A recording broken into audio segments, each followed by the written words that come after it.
omwana omuto tumugye mu ntalo z'abakulu omwana omuto tumumentalinge ng'omwana waba alina chance eddayo okusoma nga sudirwa kyasobola omuwa omukisa mumutagire buli kimu mukikoze kwama omwana mwamusegaza kuba wakamu baaka omwana mwamusegaza kukolerako mawulire nate mufudde ku future ye bino ebintu bya music tebiwangaala mwabatamanyi ti music wali yeti sikati yaita sira kwa muyimbi ayimba music oyo nasukka myezi mukaga nga wakabi katosobola ku mwana wa musajja mukwata mwesigamiza ku music nga no muziki teguliwo zeba no badde ntesabwe nti mukwata omwana oyo mumutwale ku ssomero ense mulabeko nga asoma asoke yesu nyo bino byokero okuyimira ku video kubanga ne taata we wali akaba amaziga omwana yandi badde ali mu kirasa abera mu kuyima omwana yandi badde ateka amagezi mu bunge mmere y'omwoyo abera muzise mu dondoli kati gwe mtufu nyaga tubere bantu bakulu dala abaana abo gwe mtu mwegomba singa abadde mwana wo nga biological sani wo ani mwagadde nga akiranga ku video kuyima nyaga bintu bijjemu ennugu nyaga tubijjemu dala omwana oyo dala nga wuwo nga gwe muzadde we nokola video nga ali mu kwerega nga ali mu kuyimba semudondoli oledala omwana oyo solo mugerageranya nti asinga lwasa waka ne Bajjo ne bebe kulu bye mwagaza omwana oyo ddala kati wano njogeranga omuzadde hali yeti sikati wede tukwatagana kwata omwana omuzzeyo ku ssomero omwana wa myaka 8 sawa zino yandibadde mu P3 naye toti adde yaso yandike P1 kuba tasomangako omwana w'omusajja mumuleka asome taata wano bwakulekera ebizimbe nziragamba twali bagagge waffe ne batunda amalaalo lwa butasoma yika 10 ne bazimalawo emukono fe abasomako fe abalina betuliko yaddeko naye era okusomako kuyamba omuntu ti omwana omulekera ebyobugagga nomulekera sente nnyingi amulekedde education asinga ti omuntu eyabugumizibwako be yasomako takola nsobi nga gwe zookoza aliyeti kati aliyeti obadde n'omukisa ku nsi kuno aliyeti sikaati obadde ogenda kuba namba 1 okumala emyaka 2 naye olw'obutasoma olw'amaalo olw'amalala olwa peer group influence olw'obutawa abantu bakulu kitiibwa olw'obutawa bannaddiini kitiibwa olw'obutawa bantu bakweta kitiibwa wagwa lw'amaalo kati oyagala era omwana ayite mu same direction naawe kyokka nno ng'afunye omukisa ogusoma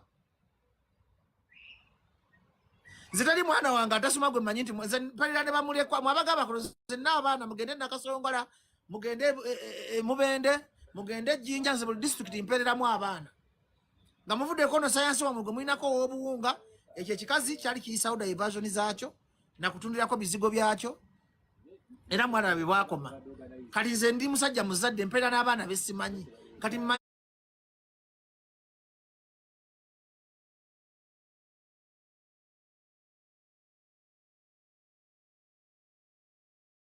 ya kisiru n'awangaala nze mbabuulidde bino mbyogera mulijjukira ebigambo byange ku nsi teri kisinga education maanyi ne bakulekera Kampala yonna ogitunda olw'obusiru ti education is the key to success ne bw'okwata Uganda yonna ne bagikulekera olw'okuba tewasoma era otunda ettaka n'onywa n'ofuna sirimu n'ofa kakati mukwata omwana w'omusajja monna mu bikozi sympathy yagaana bannayuganda bagaana bawagira omwana mumuzzeyo asome tukikole ku lwa mukwano gwa mwana tukijjemu kabampaane tukiddemu nti Bajjo tayagala gundi oba tulowooze omuti omuto ogw'eggwanga kubana abaana bebasika abafe ab'enkya nze nanyiiza nnyo nga ndaba omwana bamugerageranya ku bantu ng'ate ayimye that is an insult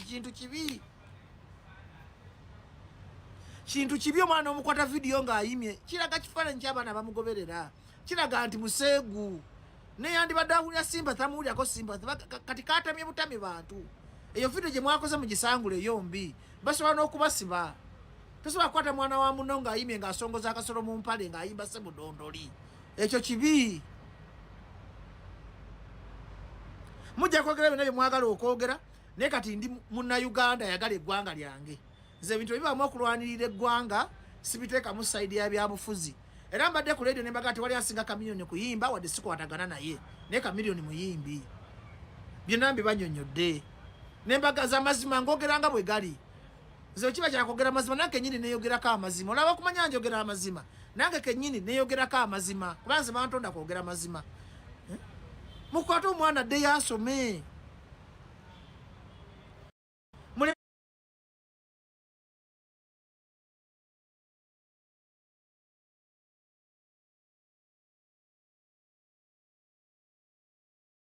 mbabulyanga omuntu omukulu omwana dde yaso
kirekerera omusi nga kitunulira omubaazi kati lwaki batunuulira nze bo balowooza nti bakuwangudde naye waliwo akayimba ka Radiant Weasel bakayita obudde ate bampangudde kigwabuuza interview omukulembeze yabatalaga nti omusajja we yayokya mu magezi gwe wagibuuzizza kale ennaku zino oli musajja wa musajja wa kisajja ekyo kyali ekisikaati ennaku zino oli tiimu aliwo ekisikaati katuwuliriza Bobi Wine ni musajja munnamawulire naye ogakolera olaba nfugira ndi eno gyendi nga conversation ngikomandingira ndi eno Kampala nga ali ayogera ku Bobi Wine yagambye olina okukola TV yo kezi lwaki tokola TV entu sonda sente tukole TV ejja kuba yakabi tulina Diaspora Connect soke tubeere ku YouTube ne ku UK's Uganda ebyokya ebisigadde tujja bikwata ekikulu social media mbadde nnyonnyola abantu speech gye wakozera omukulembeze w'eggwanga okubalaga nti ali etisikati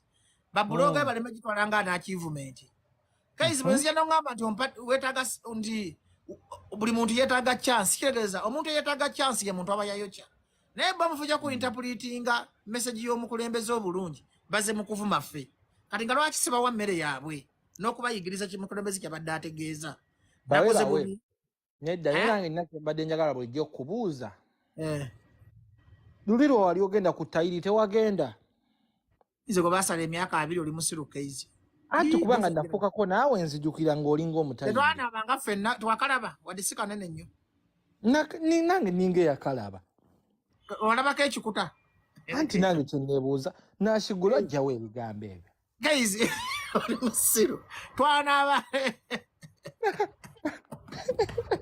Otandise okusiruwala. Kyokosanze mu interview yange.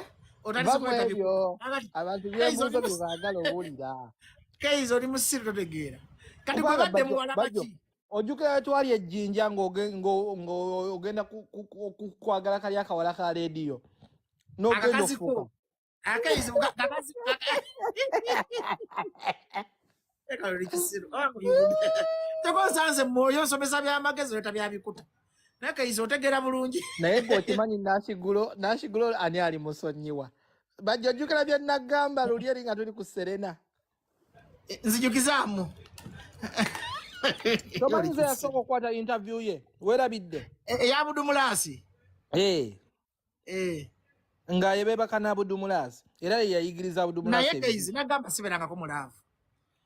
Ebyaddala. Nze Keizi bwe nkuwa ssente nga twesanyusizaamu kiba kiwedde. Kati lwaki omuboka kalaavu? Okuuma nazza musango. Bajjo lwaki weefuuyiye endere? So Keizi okuuma nazza musango. Twali ejjinja wano nonzibako akakazi. Ne kagamba Keizi talina kyasobola akanzireyo ewa Bajjo. Lwaki kakomayo ewange mu woteeri? Bajjo. Ayogera Keizi yogera. Oli musiru. Toyina magezi. Nja kwogera ebituufu wano. Yogera ebituufu byogere mutuwulire. Bajjo yogera amazima. Ekituufu nange nina gwe nagambye nti oli mutayirire. Kwanza jjukira twagendanga mu binaabiro awo ojjukira byonna awo ofunye omukazi eri wansi ekiduuda n'omutwala. Naye nga ekyo ky'obunga si kituufu jaswa kuba omukazi aba anoonya waanafunye. Nga tuvudde mu byokusaaga lwayinza okukkiriza ebyobuwunga ng'oggyeko abawumba tuutu naawe. Naye kino kikulekawa nga gwe promoter omunene. Tekirina we kindeka kuba bya kisiru. Bagita political Magoya situation. Ani Nashigulo yavudde ku ky'okujja mu mawulire nga tayagala mawulire. Okitegedde mukazi w'abayimbi. Kati abayimbi osanga bamutaddemu science tigende omuswazeemu nenze sina kyenswala. Kati mubaswala mwendi. Wali bavuga nti bajja aswala. Nze nkimanyi bulungi toswala. Olaba ovuma bakukyazizza. Kati ndoza bamubalira bagagenda ekiswazeemu kikoze nnyo hiti. Naye bw'obeera ne hiti bakuyita ne bagala kati kiswazeemuuko. Naye Bajjo oli naye Keizi lwaki mweringiza? Bannange Naalongo obalidde ki? Bajjo lwaki olese Naalongo? Lwaki oyogera obujulizi bwe buti okulive mbu mwana abanga ne mweringiza? Aza Keizi namulingizanga ne mwane ku bakazi naye n'anyumirwa. Saamusasula ssente za Bajjo sinika nnyo ebinnyo. Nakuwanga mu bakazi. Okimanyi Keizi ekivulu ky'ejjinja nakuwamu bakazi. Naye okijjukira Kenzo bwe yatutaasa. Bozi Keizi yatutaasa atya? Weerabidde oyagala okuba mulalu. Kenzo si yatutaasa. Kenzo si yatutaasa. Ne Shiba. Era newunya nnyo wali oyagala okumanyira Shiba. Naye okimanyi Keizi. Shiba Keizi wafuna kakazi ak'ebisiraani. Kakazi ki? Kenalona bakagenda eyiga nga kakazi koko wakwana ejjinja. Kali akajja ku wote ne kaleeta ebisooto mu luumu. Keizi Uganda omulimu gwe wasinga okukolayo kwepiikya. Bannange Keizi nga yeegatta yaleka akwanya ab'amawulire bonna. Linda Deni yaggaana simanyi Linda Deni yaggaana Keizi. Lwaki saabimanyi ebyo Keizi? Linda Deni yaggaana. Ono wa Spark TV mukaani oyo wa Spark TV naye n'agaana. Spark TV tekuli mukazi. Kuliko gwe wakwana.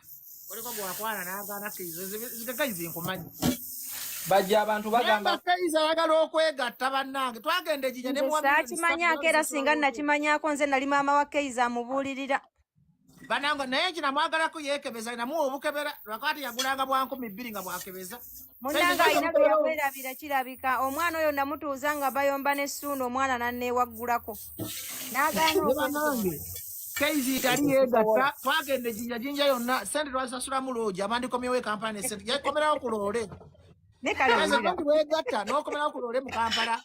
Bakabawo ne balowooza sinakusasula naye nga ssente waziridde mu bakazi. Naye ani ali basonyiwa basajjamu? Emboozi eyo ogijjawa ddala. Okimanyi tuli bantu bakulu. Bajja okubanja si kubanja. Nakusasulamu abakazi ne baddugaza luumu yange ebisooto. Mama.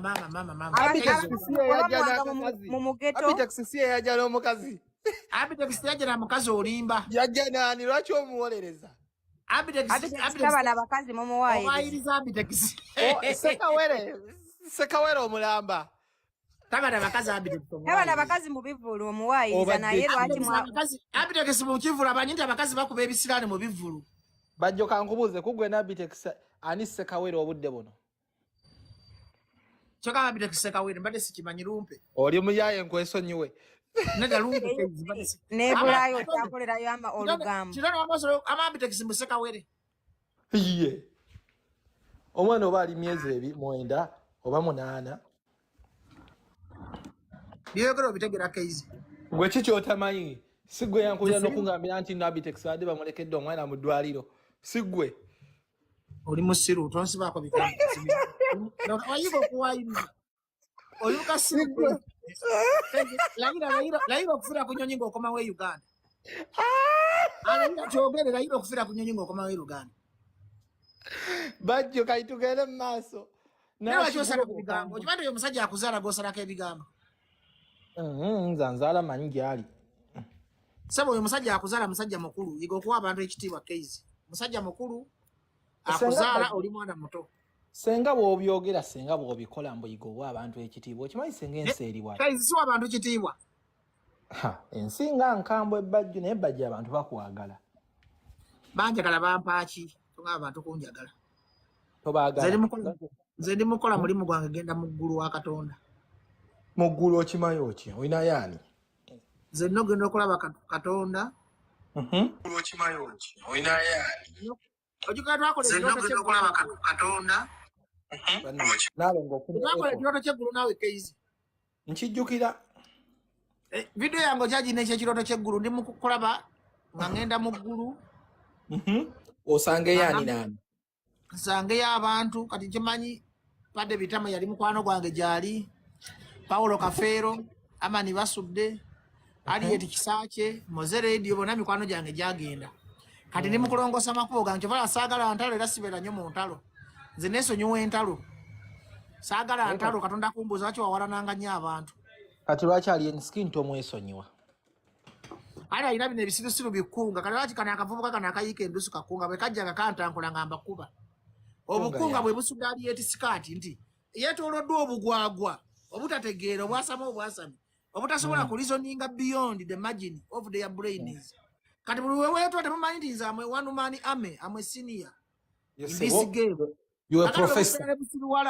Bwe bugane bunsiriwalira ngamba wemmere yaabo kuba bonna mugatta mulengo mugotte kwa nakaseke na wange ebyoka nakalabye kanvuma kamawa karuna mawo kamanyi kali akasula ku chicken empewo kefu oli yasula mawe yasula igozi.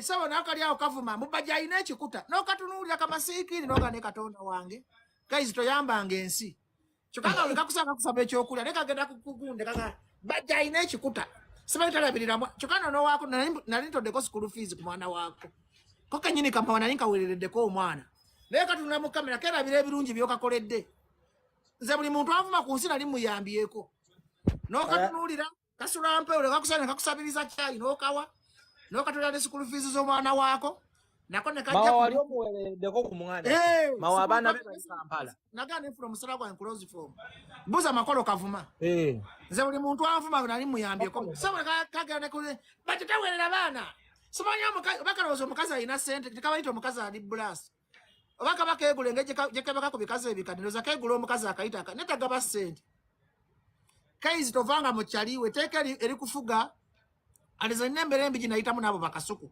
kati sekyaliwo bwana oyina mwe mweza yogera oli mwalu ebbanga lye nategera lwaki video we yafuluma wasooka kukubira nze nakubira kompozi nakugamba ki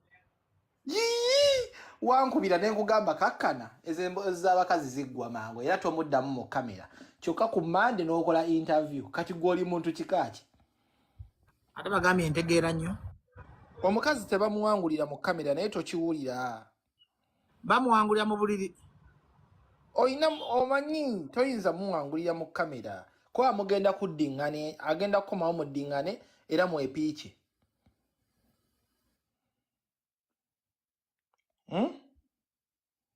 Alifonsa Bajjo oyina n'omuze ogwegaanagaana abaana.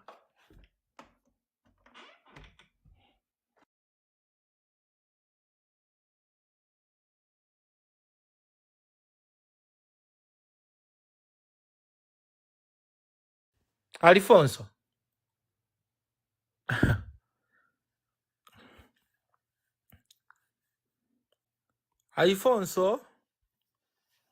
Alifonso w'omumifaliso.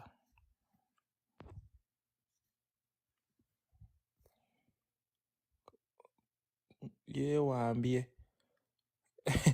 Mbu yeewambye n'abaana b'okumutimbagano guno oba agenze kussa kawunga. Mwaye baŋŋambye. Owaayi. Ne data abadde oli. Kati emyaka gyo gikyaggwebwako data naye Bajjo. Ne Bajjo nno naawe.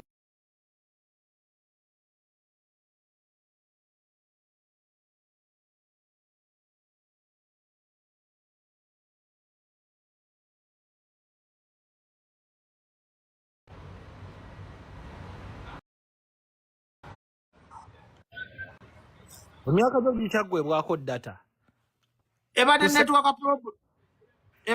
problem. Network problem ki? Oli muyaye.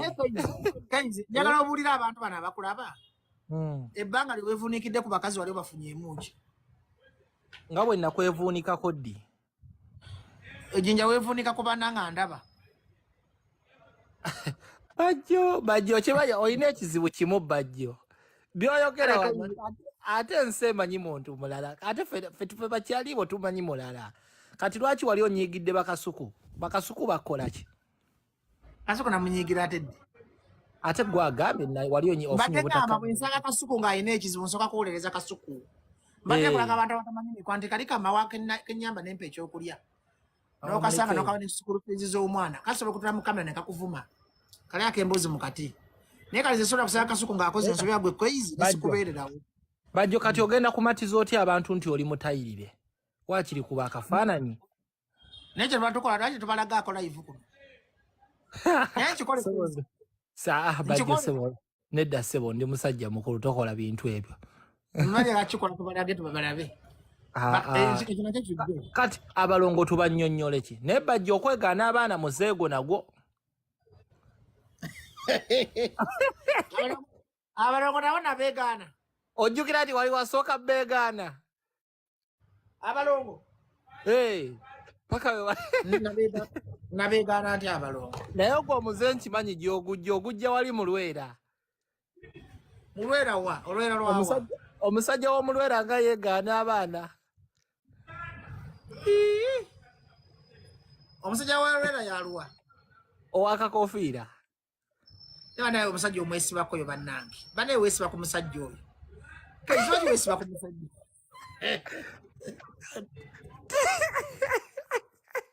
Omusajja yakola ki? Yakubbira ki? Nze tewayi kyeyanzibira. Nyumirwa bunyumi. Oyo kaye yaleekaanira omanyi tabula waali. Ali mukola interview. Aleekaana baaba. Naye nga bitambula bitya Bajjo. Waleka Uganda abakazi bameka. Kati soko mbuli obufumbo bugamba ki obwebweru. Bangambye oli mufumbi mulungi. Okera noyera ennyumba. Nofumbira omukazi emmere. N'akutuma ku dduuka n'ogenda ku mulimu. Obufumbo butambula butya taata?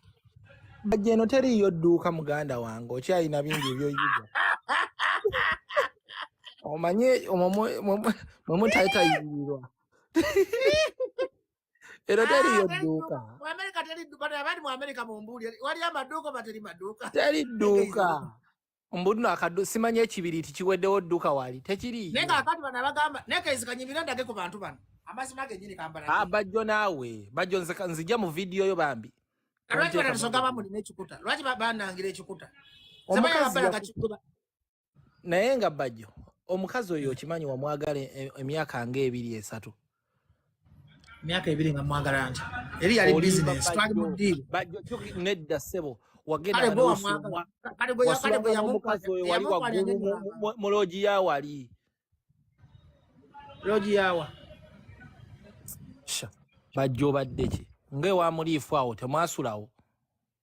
uwe wamulifu yewe wano wansi ku restaurant ka mulifu eyo logi yawo tewabeerangawo n'omukazi uwa mwako kalogi kaawo wansi oye kati otera bulogi obwo wagendanga muboosi bakunze obadde ki uwa woogamba oyo wewalira nashigulo weerabiddewo ate nze nzijukizaamu aha bwe nali ngenda okulya nakuyita nenga jangu olabe ngenda kulya waŋŋamba wafunye omuzungu wafunye amerikana ng'olowooza kumbe tomanyi oli ku nakigwanyizi ndi ku namagoye naye namagoye nemuyita omuzungu naye bajjo oddako ewaka n'osaba mukama katonda akusonyiwa ebyokoze ate nkoze eki ebintu ebiswaza mu nsi bingi byokoze kati ku byonna kyekiswaza bajja okutyobola omumama w'omwana mu kamera kibi kati ye teyantyobola anti yagamba ayagala kimbuyambi kayikambuze obuyambi mwabumuwa kankubuuze bwe yajja n'abasaba obuyambi mwabumuwa ate nze emboozi nagizannya luli eri ogwasooka oza teyabuuzizza bamuyamba beyasaba obuyambi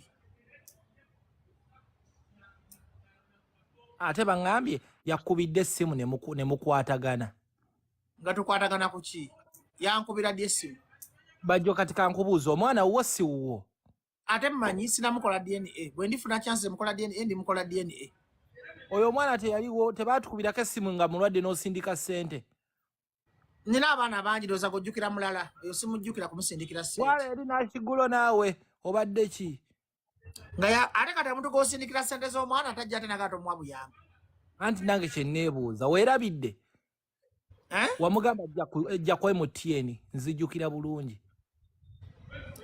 lwaki osala ebigambo si gwe yamuntwalirayo ntunda ebizugo bye nga wakagulawo makindi esite oli muyaaye weerabidde yogera amazima si gwe keizi oyasama keizi oyasama totegeera naye baŋŋamba waliwo omuntu wange yali amukwana ensonga lwaki wamukyawa nze sibayako mulaavu naye omukazi naawe okimanyi laavu yange yakaka bukasi kati lwaki musajja wo yali amukwana ebagiyita business partnership omusajja wo lwaki yali amukwana toyagala emitwalo 5 njikuwadde kati waki bayita job hazards tibojja wange okwetunda n'ofuna olubuto ebeera problem kubanga ze banakuwasa ndoze naggula bajjo lwaki kati ogula bamalaaya nga woogamba naye bali kikubuuza ejjinja wakola ki miliyoni zange 3 wazikolamu ki abakazi 3 baali baki kati kyagala njogere kati gwefulambo oli muntu bulamu nga gosinga obbagula emanyi sente z'ekikudduko zonna wazigulamu bakazi kyokka ate mwana muto kibinye bayita tuvumira omuze gwoggula bamalaaya nze nooli yantomeza nzoli yankwana bukwanyi ngenda otuuka mu loogi nga malaaya naye kakati gwate waggula yakwana atya nakigulo yagamba bigambo ki nabinnyonnyola abantu bagende balabisagala kuddamu ebyo bikadde naye mbadde ngamba keizi eba nti sente z'ekikudduko zonna wazigulamu bakazi igwe wampa sente mmeka miliyoni 3 mukama gamba mukama obutaddamu kuwa bantu mu bivvulu nako nasasula peegi gundi mukama taddamu kumpa bantu mu bivvulu nasasula sente mmeka keizi wooteri wasula mu ya mmeka bajjo baddaye nempola wooteri wasula mu ya mmeka nze ate mmanyi nze neebaka gamba mukama okuttira gy'oli ejjinja wabebaka ku bakazi bammeka neeba nnaye bajjo agwe gamba layira nga nze bwe ndayira by'oŋŋamba nawe layira gamba mukama okuttira gy'oli ejjinja wabebaka ku bakazi bammeka layira nti byoyogera byonna ge mazima anti gwe nziraamu nze byenjogera gonna ge mazima kaizi wabebaka ku bakazi bammeka gamba mukama katonda okutta abaana bo ondayiza nze bwe ndayira gwe tolayira gwe naye sooka olayire gamba ejjinja wabebaka ku bakazi bammeka gamba okufa nga obonaabona aba tewebakanga ku bakazi ejjinja bawera 3 bannaye mukama katonda okufa nga mbonaabona oba naweza abakazi olowooza mpita musiruka gwe kaizi baali bammeka kale baali bammeka gwe ababo baali bameka nze nkubuuziza nze wedandayira by'oŋŋamba baali bammeka kaizi bwe webakako ejjinja simanyi gwe yabalanga tolaba enkwezo kakati gwe ate oli mubi nnyo okimanyi bakafuko balowooza nti saakusasula ssente nenga bana musajja namwandise nazigula mu abakazi ate kibinyo okubanga oli muvubuka nenga weegula kuba ogungu Kaiza emyaka gyo si kirungi gula bakazi era avumira abavubuka bonna bali ku live kuno gula abakazi kintu kibi kirimu sitaani kirimu ebisiraani temukikolanga kyekyadusa Kaiza e Uganda nadduka ebweru nga wano obuwala buweze 10 ate bamalaya baswaza malaya ajja mu kamera n'agamba Kaiza tolina kasoro ng'ate ng'alinga abikakasa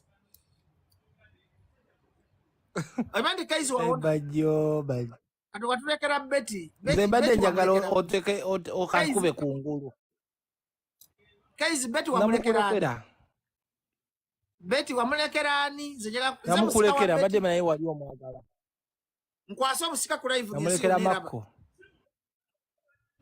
Mako tamala ko musajja wa Maka ine kisibu kyo mumpalaawo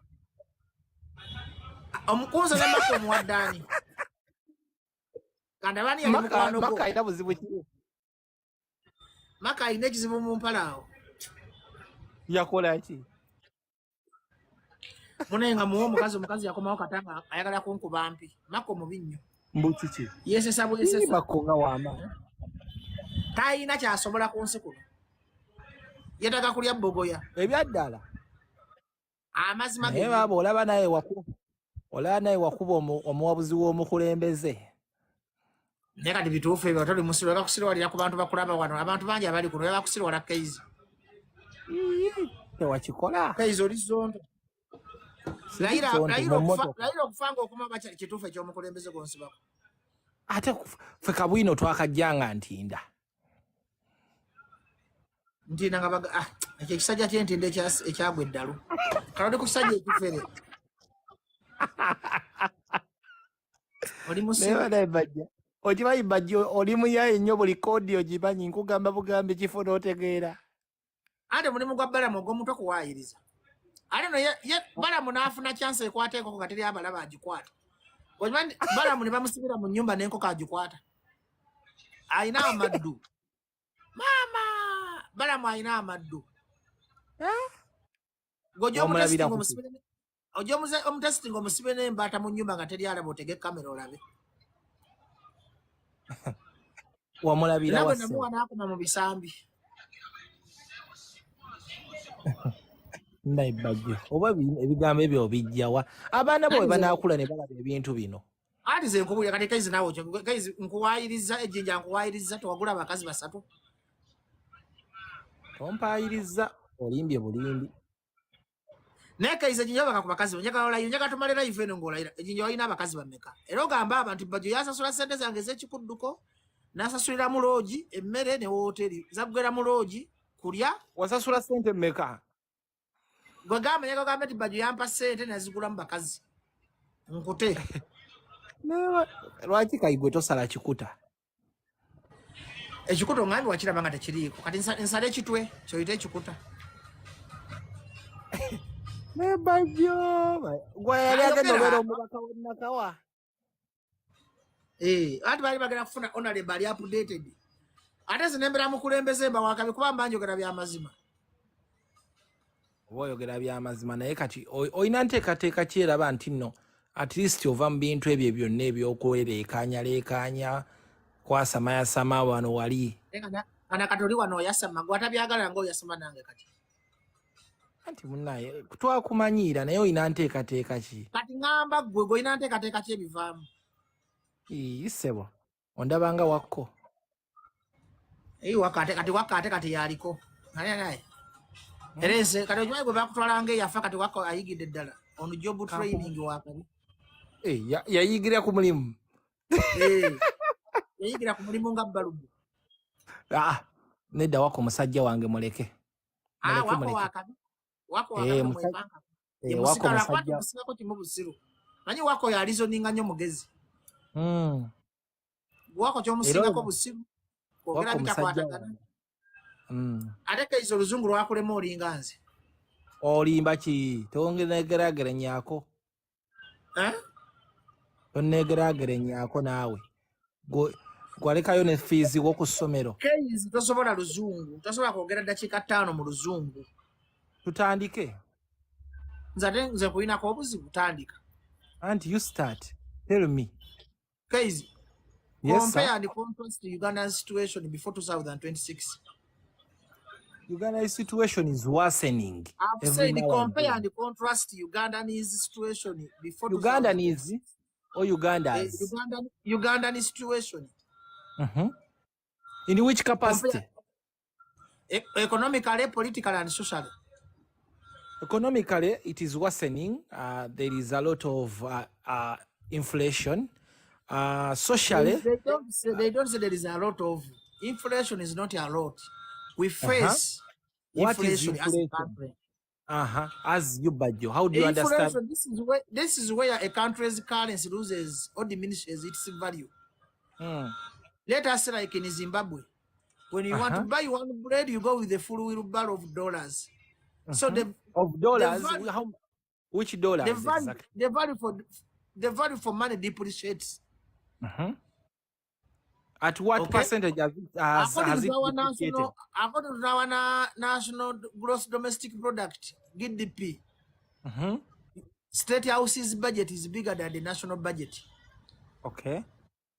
But why do you seem to have crammed all that? One of the major causes of inflation is income inequality, where the poor are very poor and the rich are very rich.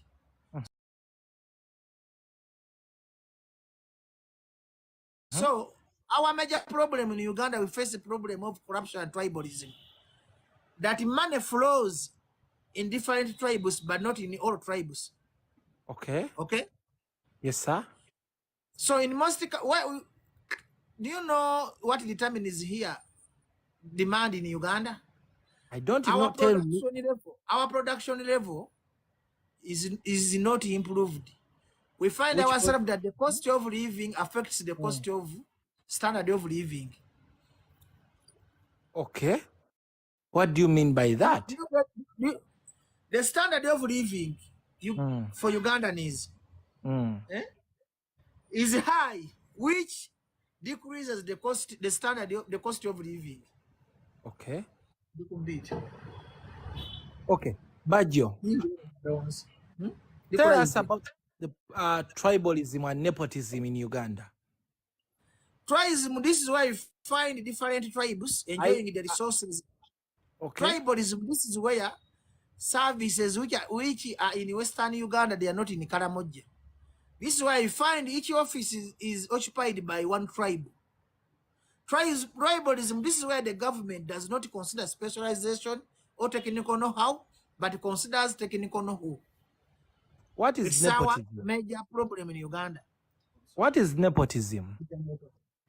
Nepotism, this is where you find Case, Betty, your brother. How do you call it in Uganda? Lineage. Lineage. Yeah. That is nepotism.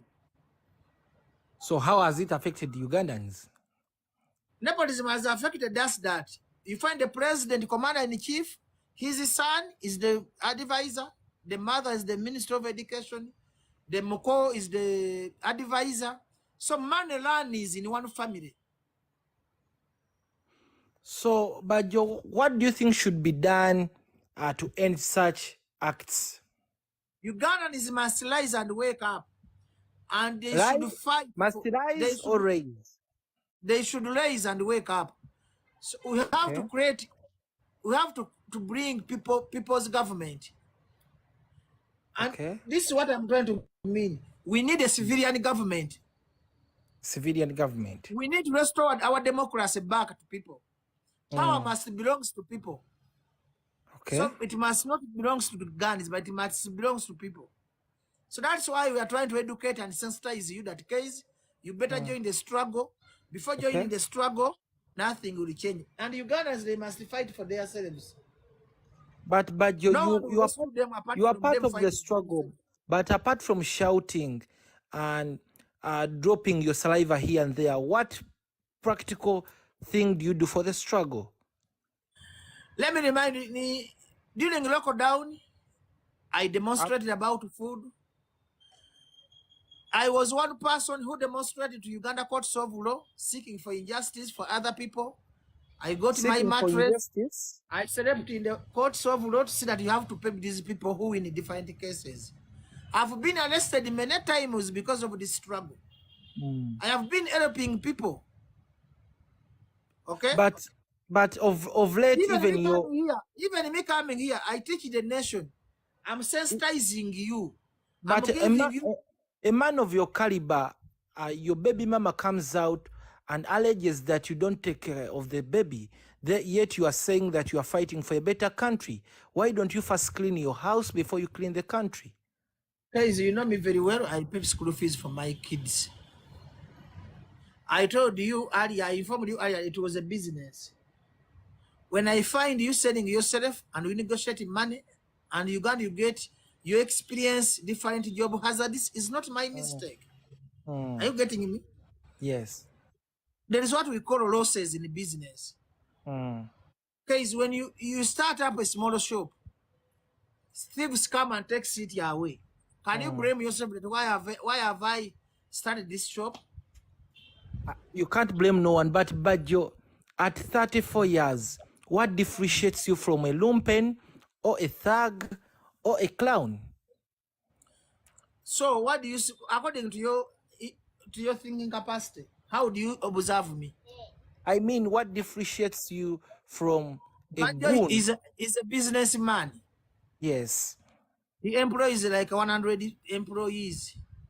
I pay taxes. I have an office. Yes. I do some charities. How can you put him in that category? Because of your acts. What do you think about your acts? Which acts have I done? Have I ever called anyone here? Let someone come here with evidence that I called this and this. With evidence? Bring evidence that I called this and this. It's not all about conning, but your actions are for lumpens. You don't judge the actions, bring the evidence. How do you begin starting demonstrating all you did in the bedroom, you with your wife, and you come and tell it on TV? She's the one who started the fight. You know, those, how do you call street vendors? Who sell kabozika chukuru, how do you call it? Those kabozika chukuru street vendor thinks that they can come and attack you because for them they don't get ashamed. Think that you cannot reply them back, but me I reply them because I'm a Malaudi. We Malaudi, we ever open. Malaudi, we are soldiers. We don't fear any intimidation or anything. So she came, she was pumped by different people, God ashamed him, not knowing that she's attacking the Malaudi. But this is not the first time you denying kids that they don't belong to you, that you deny your father. Have I ever denied your Manyoko kid? Even the twins. Have I ever denied your Manyoko kid? Mr. Bajjo. Mr. Bajjo, you father twins of... Mr. Bajjo, let's speak English. Don't meander around. Mr. Bajjo. What are you saying? How many kids do you have so far? I don't know the real number, but I think there are 7. There's around 7. But of late, you were introduced by your wife. What happened? What went wrong? It was a Photoshop wedding. It was not a real wedding. Are you serious? It was a diversion. It was a diversion. What prompted you to act like that? According to the situation which was taking place by then. It is alleged that you still, whenever you get money, you never stay home. You sleep in bars. It's my right. I'm a man. So are you the control of my life? Have I ever controlled your life? When you came to Ginger and you bought 3 women, but you're a family man. Let me ask you, did the entire paid for you your bills? We are not tackling that issue. We are tackling your thinking capacity. You are playing bad cop. You want the public to think that for you are straightforward, but you are worse than me. I'm not saying that I'm very bad than me. Only that me, I'm open. Me, I'm an open-minded person who's truthful. I cannot lie someone. But for you guys, you a snake biting behind. What do you mean by that? You a snake. You a real snake. Now you are portraying an image here that for you okay. You a gentleman, yet you are the worst conman and a rumpen. But a man of your stature, I think you should be focusing and concentrating more on your businesses than moving media house to media house. Why did you become the editor of my brain? Now you want to think that you advise. Why don't you advise yourself? I don't need your advice. Let me be, because I'm mature enough and mature than you. How can you advise your father how to dress up? Instead of looking at yourself, you are pointing at me your fingers. But Me, I'm do you mature think enough. do I know you what think I'm doing. do you think your kids are proud of you? Have they contacted you that you talk about our father is shaming us? Of course. Have they called you? Eh? All flags Don't show play that you may sympathy be. cards here. Let us try to be realistic. Bajjo. When we are here with the public, let us try to be realistic. Okay. Be real. Don't pretend. Don't force the public to love you. If you want the public to love you, act and behave maturely. Okay. So, Bajjo, So how are you going to don't overcome this situation of where that it is alleged that you were not circumcised? Good. You have ever seen my penis? What did you saw? What did you observe? What did I see also? Did I see also? What money beat away? Beat your money. Bajjo, who's that one on phone? What were you asking? My question is, where does this leave your business, your manhood? My business. I'm a man enough. This year I'm going to produce another 5 kids. My business are moving on very well. And I'm very healthy, you know that. And I'm very okay. I have done nothing wrong. What? Okay. Okay. But I believe you're also a God-fearing man. Why don't you come to terms with Alien Skin? If he wronged you and you come to terms it's the with one him. Look for me. I cannot look for Yeti Sikat. Never in your life and I will abuse you here. You have been doing good debate and you are going to destroy this interview. Never tell me nonsense. I calm down. Who is Ariet Sikat? Ariet Sikat is for you, not for me. Eh? Do you think I mind about him? I don't. If you don't mind about him, why do you go shouting on TV because of him? Don't tell me about your nonsense. And I may end up this level. You're never telling me to come in a good mind with that man. You make him speak bad English. You look like a drunkard. Is it true? Like your late father. Even your late father used to look like me. So I'm the true image of him. Now you are thinking about him. That's why you have mispressed. That's why you have mispressed your knowledge to me now. Because it is to public knowledge that you're a drunkard and you're a pork eater. That is not. That is to public knowledge. Why don't you arrest me? Arrest me for being a drunkard and a pork eater. Am I drinking your money?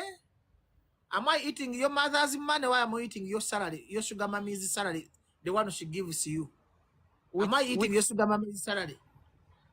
But I need to understand.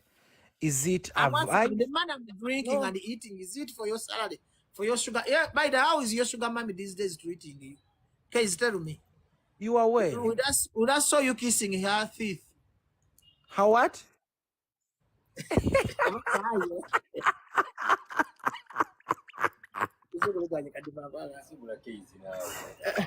Guys, can't record him. But you never tell me to we get it. Guys, how do you call that? What are you laughing? But you where did you go to school? I'm a senior 6 dropout, but English. I know. English. What so guys, let me tell you one thing. Get married very well. Do with your namukade. Don't disturb me. Don't tamper with me. I won't tamper with you if you don't tamper with other people. Do your job peacefully. That's why I'm not asking about your sugar mommy's life. Have I ever called you and guys? How does she treating you? I just support you. I told my muzukuru kanya kukomba kanya. I'm advising you. You have to be a man enough to not ask stupid that you and Bruno share the same background. 1 minute background. The 1 minute background. Which 1 minute? To your sister? No, to Dash Grow. Okay, bye, Mr. Case. I don't have battery in this phone. Your We shall last do a words to serious- okay. Your last words to Zanny Brown and all.